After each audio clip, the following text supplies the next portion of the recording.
Salam dəyərli dostlar, xoş gördük hər biriniz əziz dostlar. Yenə vətəndaş müraciəti dəyərli dostlar. Lənkəran şəhər sakini Abdullayev Sadiq Tapdıqoğlu şikayət edir Lənkəran şəhər məhkəməsinin hakimi Nicat Ağabəyovdan.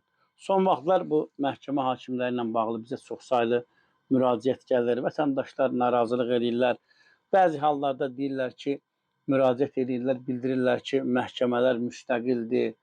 Yəni, mən tam əminliklə və məsuliyyətimlə deyirəm ki, öz başıma gələn məhkəmə prosesləri də bunun bariz nümunəsidir ki, Azərbaycanda çox az sayda məhkəmə hakimləri var ki, onlar müstəqildir. Necə müstəqil məhkəmə hakimidir? Məsələn, Bakı Ağır Cinayətlər Məhkəməsinin hakimi Əli Məmmədov 312-1.1-ci maddə ilə alternativ cəzası olan bir maddə ilə Elnur Şükürova kimlərinsə sifarişi ilə Cəlilabad rayonunun problemlərindən danışdığı üçün, insanları narahat edən problemlərdən danışdığı üçün 4 il hökm verən hakimdir. Mən bundan ayrıca danışacağım.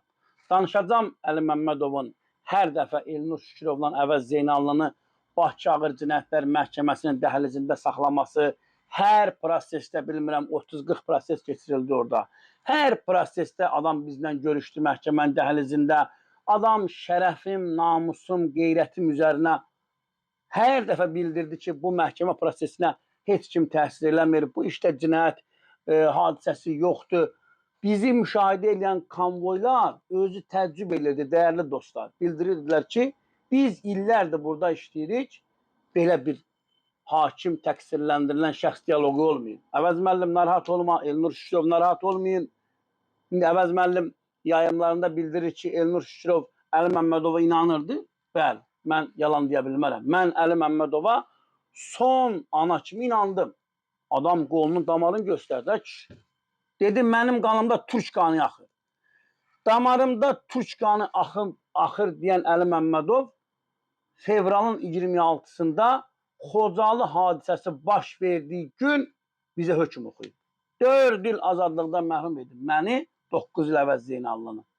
Yəni, necə sən müstəqil məhkəməsən, necə müstəqil hakimsən? Sən gəldin, fevralın səhv etmirsən 23-də, cümə günü, 5-ci gün məhkəmə prosesi keçiriləndə Əli Məmmədov bizlə görüşmək istəmirdi, güclə geri qayıtdı, ağladı. Dedi həftənin 6-cı günü. Məni çağırdılar administrasiya. Əli Məmmədovun dediyi sözü deyirəm. Əvəz Zeynallı, mən Elnur Şükürov, konvoylar buna şahiddir, dəyərli dostlar. Həftənin 6-cı günü adamı çağırırlar administrasiya. Deyiblər ki, sən kim olursan, sən mətbuatı buraxırsan məhkəməyə, orada canlı yayın gedir. Orada Elnur Şükürovun Əvəz Zeynallı canlı yayında son söz deyir. Bax, budur müstəqil məhkəmə. Budur müstəqil hakim. Bunu deyirik. İndi biz paytaxt Bakı şəhərində, Bakı Ağır Cinayətlər Məhkəməsində məhkəmə prosesi keçirilir, bütün dünya görür.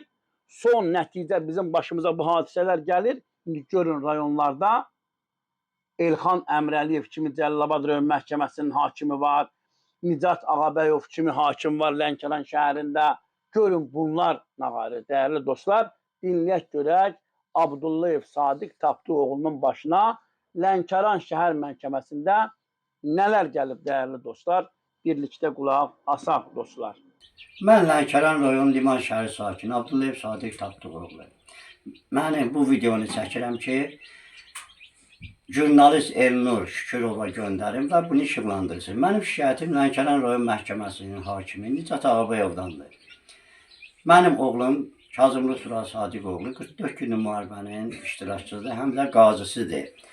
O yaralanıb və hansı xəstəxanalarda yatıb, bütün kağızları da var, hamısı xəstəxananın kağızları var və cənab prezidentimiz tərəfindən aldığı medallar.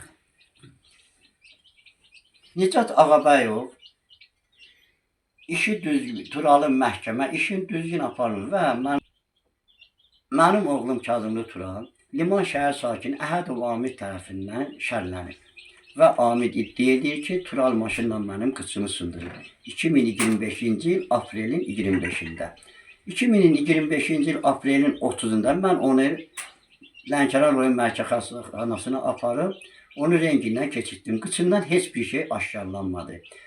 Və 30'unda da hospitalda rengindən keçirtdim. Onu yenə də qıçında heç bir şey aşkarlanmadı.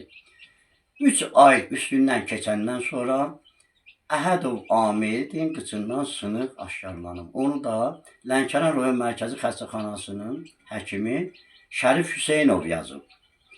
Və Şərif Hüseynovu bu martın ikisində məhkəməyə dəvət elədilər. O gəldi, onun qıçında 5-6 sınıq saydı. Olmayan bir sınıqları. Yəni ki, mən hakimə bu kağızları, onun ayağının sağlamlıq kağızlarını və bir neçə sübutu poçt vasitəsi ilə göndərmişəm. Bu da çeklərdir. Poçtun çekləri, göndərdiyim məktubların çekləri. Heç birin aşkara çıxarılıb demir. Heç bir dənə mənim sübutumu ortalığa çıxardıb demir. Amma durub məhkəmə zalında mənim oğlumu durğuzub hakim ayağa deyir, aparın 4000 verin, qutarsın geçsin. Mənim oğlum 80 manat pensiya alır. 4000'i hardan verməlidir ona? Nətər vermir? Niyə verməlidir? Onun qıçı sınmayıb. Bu günləri də martın 16'sı yenə məhkəmə idi. Hakim, vəkil, bizim vəkil deməli, oğlumun vəkili vəsadət qaldırdı ki, Əhədov Amidi Bakı şəhərinə ekspertizaya göndərməyə. Hakim icazə vermədi və deyir ki, prokuror da icazə vermir. Ona görə ki, həkim gəlib burada iştirak edib. Yəni, nəyə görə icazə vermirlər ki, onu ekspertdən keçirməyə? Burada səbəb nədir? Yəni, bunların yalanları üzə çıxdığına görədir. Nəyə görədir? Göya bu, mənim oğlum vətən üçün canım qoyub 2 oğlum. Bir oğlum da bir dəqiqə hər hazırda hərbi xidmətdədir. Amma o Əhədov Amid indiyə qədər 36 yaşı var, əskəri də olmayıb bu günə qədər.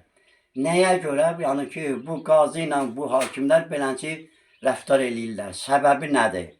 Mən xahiş edirəm cənab prezidentimizdən və məmurlardan mənim oğluma Bakı şəhərindən hakim ayrılsın. Xahiş edirəm cənab prezident İlham Əliyev sizdən. Mənim oğluma Bakı şəhərindən hakim ayrılsın. Mən bu hakimdən mənim oğlum imtina eləyir. Başqa bir hakim xahiş edirəm Bakı şəhərindən göndərilsin. Bu işi düzgün aparılsın. Bəli, əgər oğlum sındırıbsa gedib cəzasını çəksin. Bir də xahişim budur ki, Əhədov Amid Bakı şəhərinə aparılsın, ekspertiziya olunsun. Bir dənə mənim xahişim budur sizdən. Çox sağ olun cənab prezident, xahiş edirəm buna qulaq asan da paylaşsın, hamı görsün bunu. Değerli dostlar, Abdullayev Sadiq Tapdıqoğlu'nu dinlədik. Adam cənab prezidentə müraciət eləyir, adəti qurumlara müraciət eləyir və bizdən də xahiş edir ki, biz onun müraciətini yayımlayaq. Yayımladım değerli dostlar, amma öz məhkəmə prosesimdən mən zaman-zaman danışacağım Bakı Ağır Cinayətlər Məhkəməsinin o divarından, daşından, orada baş verən hadisələrdən hamısından zaman-zaman mən danışacağım değerli dostlar ömrüm çatsa. Son olarak bütün Azərbaycan xalqını qarşıdan gələn Novruz bayramı, bugün də çərşənbə, il axır çərşənbə bayramıdır. Bu çərşənbə bayramı münasibətilə təbrik edirəm. Allah dövlətimizi, xalqımızı, millətimizi qorusun. Allah bayrağımızı uca eləsin değerli dostlar.